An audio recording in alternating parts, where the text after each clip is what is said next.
কিন্তু বাঙালিদের যে চিন্তাধারা সেটা আগে থেকে প্রেডিকশন করা খুব সমস্যা। এবং গান পয়েন্টে রেখে কোনোদিন কখনো একটা গণতন্ত্রের ইলেকশন হতে পারে। এখন আমার বাড়ির কাজের মেয়েটাও বলছে এবার বিজেপি আসবে, আমি কি করে বলবো? ওরকম অস্ত্র নিয়ে ঘুরে বেড়ানো এটা তো কোনো গণতন্ত্রের সাক্ষী হতে পারে না। এটা সেই মার্কস এঙ্গেলস লেনিন ওই নিয়েই পড়ে আছে। পরিবর্তনের সঙ্গে নিজেদের যে পরিবর্তন করা প্রয়োজন সেটা তারা মনে করে। নমস্কার, আমি সোনিয়া। ইতিমধ্যেই আমাদের সেকেন্ড হাফের যে নির্বাচন সেটা শেষ হয়েছে এবং মিডিয়ার একটা বড় অংশ তারা দেখিয়ে দিয়েছে যে বিজেপি নাকি বাংলায় ক্ষমতায় থাকছে। কিন্তু আদৌ কি সেটা ঠিক? তাহলে তৃণমূল সরকার কি জিতছে না এবছর, নাকি বিজেপি সরকার তার নতুন সরকার প্রতিষ্ঠিত করতে চলেছে? আদৌ বামেরা কি কোনো আসন পাবে এবং খাতা কি খুলতে পারবে কংগ্রেস? এই সমস্ত প্রশ্ন নিয়েই আমরা পৌঁছে গিয়েছি আজকের গড়িয়া বাজারে। শুনে নেব যে মানুষ কি বলছে। কি মনে হচ্ছে এই যে আমাদের 29 তারিখ যে ইলেকশনটা হয়ে গেল, সেক্ষেত্রে আমরা দেখতে পাচ্ছি যে মিডিয়ার একটা বড় অংশ তারা দেখিয়ে দিয়েছে যে বিজেপি, এক্সিট পোল যেটা বেরিয়েছে, বিজেপি জিতে গিয়েছে। তো এই বিষয়টা কি বলবেন? এই বিষয়ে আপনি নাগরিক। এটা ওদের পার্সোনাল ওপিনিয়ন, আমাদের জনগণের পার্সোনাল ওপিনিয়ন নয়। ওরা ওদের চিন্তা ভাবনা যেদিকে গেলে সুবিধা হয় সেই জন্যই ওরা সেই দিকের প্রচারটা করে। জনগণের কথা জনগণ জানে খুব ভালোভাবে, কনফিডেন্টলি আমরা জানি বাংলাকে আমরা বাংলার জায়গাতেই রাখি এবং যেটা দেখে আমরা অভ্যস্ত সেখানেই থাকতে চাই। এবার নতুন করে যেটা দেখে অভ্যস্ত না সেখানে যেতে চাই না, কখনোই না। গতবারেও তো একই ধরনের প্রেডিকশন করা হয়েছিল, কিন্তু বাঙালিদের যে চিন্তাধারা সেটা আগে থেকে প্রেডিকশন করা খুব সমস্যা। ভাতার উপর খুবই সন্তুষ্ট, সেই জন্য এটা প্রেডিকশন করা কিছুটা কঠিন। মিডিয়া যেটা বলছে সেটা মিডিয়ার স্বার্থে বলছে, জনগণের স্বার্থ আলাদা। নিরাপত্তা নিয়ে এবছর যেভাবে নিরাপত্তা আমরা দেখতে পেয়েছি প্রতিটা বুথে হোক, ওয়ার্ডে হোক, সেক্ষেত্রে আপনি কি বলতে পারেন, মানে গত ইলেকশনের তুলনায় এই ইলেকশন?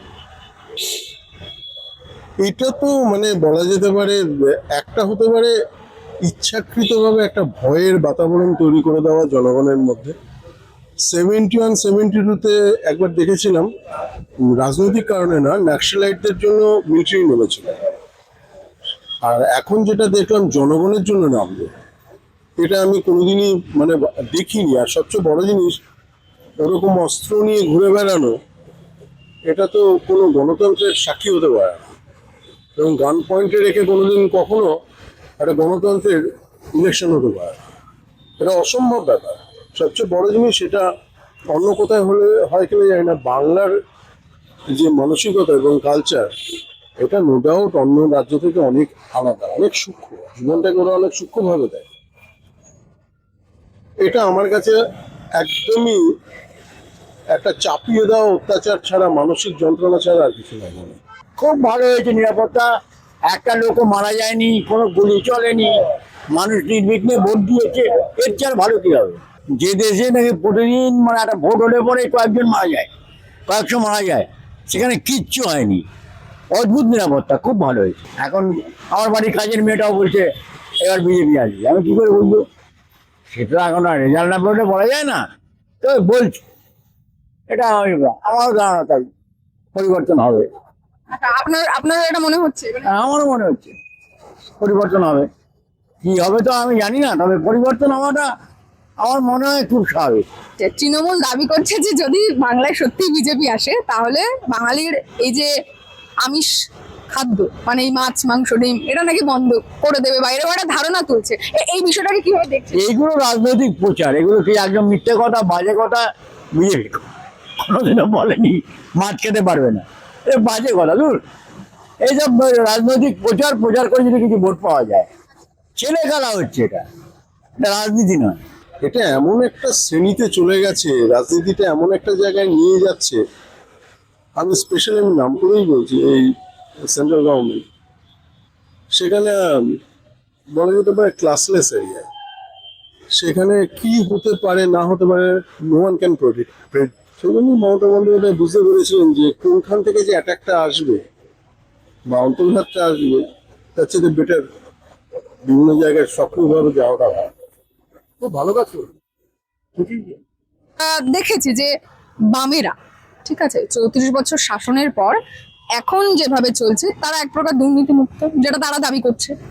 তবু কেন তারা ফিরে বা ঘুরে দাঁড়াতে পারছে না? মানে তাদের দিক থেকে কি কোনো দুর্বলতা, বা কেন এটা, মানে কি বলবেন? হ্যাঁ, আমি নিজেও ইতিহাসের ছাত্র। আমিও যদি দেখি যে ভারতের ইতিহাস কিন্তু ঠিকভাবে লেখা হয় না।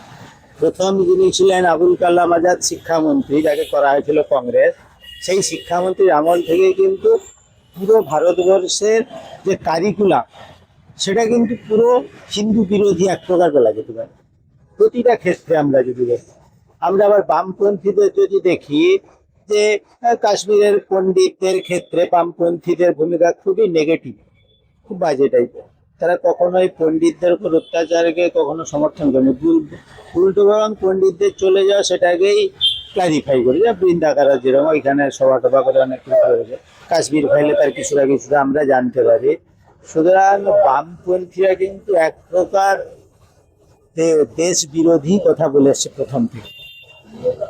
আমাদের পশ্চিমবঙ্গে তো বাম শাসন দীর্ঘদিন ছিল, দুর্নীতি হয়েছে ঠিকই, ভূমি সংস্কারটা পজিটিভ দিক, কিন্তু বামপন্থীদের পক্ষে ফিরে আসা খুবই সমস্যা।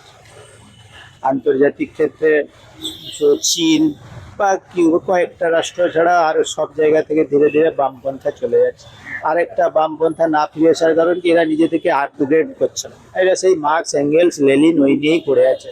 পরিবর্তনের সঙ্গে নিজেদের যে পরিবর্তন করা প্রয়োজন সেটা তারা মনে করে।